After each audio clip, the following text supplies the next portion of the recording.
Soalan tambahan Tan Sri Yang di-Pertua. Silakan. Baik. Ya, terima kasih Yang Berhormat Perdana Menteri atas jawapan tersebut. Soalan tambahan saya, Tan Sri Speaker, ialah apakah status siasatan terhadap Yang Arif Datuk Muhammad Nazlan bin Muhammad Ghazali, Hakim Mahkamah Rayuan mengenai tomohan rasuah dan percanggahan kepentingan, isu konflik kepentingan yang dikatakan wujud di pihak Hakim Nazlan ketika mengendalikan kes perbicaraan Datuk Seri Najib Tun Razak bagi kes SRC International Sdn Bhd. Terima kasih. Tan Sri Yang di-Pertua. SPRM setelah mendapat laporan memang membuka kes atau kertas siasatan terhadap Yang Arif Datuk Muhammad Nazlan bin Datuk Muhammad Ghazali, Hakim Mahkamah Rayuan berhubung dengan kes rasuah. SPRM telah menyiasat teliti perkara tersebut dan mendapati tiada kesalahan jenayah dilakukan dan perkara ini telah dipersetujui oleh Jabatan Peguam Negara.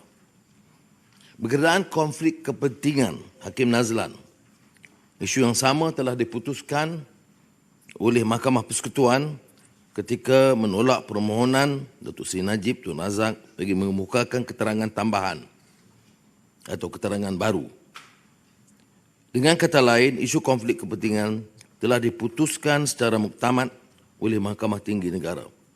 Sementara itu, pada 9 Ogos 2022, pihak defendant telah menarik balik dakwaan ke atas Hakim Nazlan.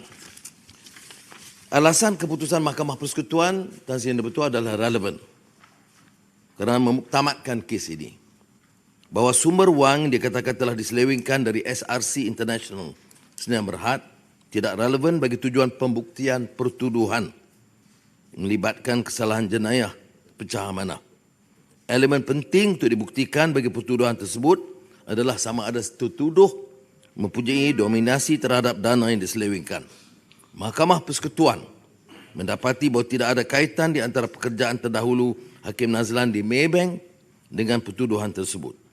Sumber dana yang diselewengkan itu tidak relevan juga diakui oleh peguam defendant. Jika sumber wang yang diselewengkan tidak relevan, maka peranan atau pekerjaan Hakim Nazlan di Maybank adalah juga tidak relevan. Demikian keputusan Mahkamah Persekutuan dan kerajaan memperakui keputusan mahkamah tersebut. Soalan tambahan Tan Sri Yang di-Pertua. Yang Berhormat Datuk Dr. Dominic. Terima kasih Tan Sri Yang di-Pertua. Terima kasih Yang Amat Berhormat Perdana Menteri penjelasan yang telah diberikan.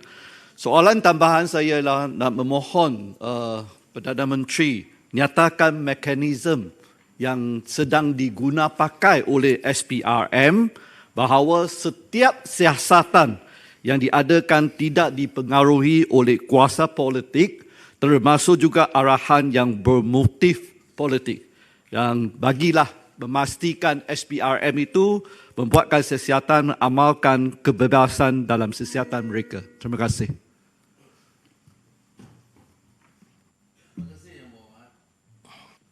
Kaedah siasatan SPRM itu cukup jelas.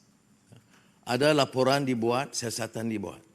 Dan arahan yang saya selaku Perdana Menteri lakukan adalah supaya semua badan penyiasat, sama ada LHDN, SPRM, Polis Diraja Malaysia, Bank Negara, harus menjalankan tindakan mereka secara profesional without fear of favour.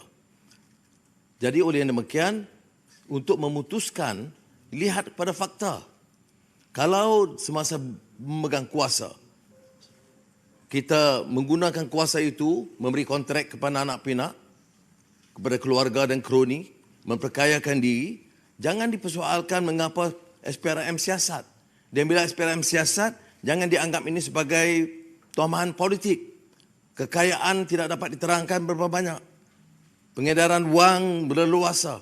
Jadi sepatutnya kita sebagai ahli dewan yang bertanggungjawab, mengambil sikap yang sangat positif. Menyelamatkan negara ini daripada kencah, malapetaka, rasuah yang berleluasa. Sekarang ini tiap tindakan diambil itu dijadikan bahan politik. Dan ini bahaya. Kalau ada tomahan, bukti bahawa SPRM atau LHDN atau mana-mana badan bergerak bertindak atas arahan politik, itu boleh dikemukakan. Tetapi Tan Sri Yang di-Pertua, saya ingin jamin di sini bahawa dalam kerajaan perpaduan, arahan kita jelas, bertindak dengan tegas supaya penyakit barah rasuah ini dapat dihapuskan dalam negara kita. Terima kasih, Betul.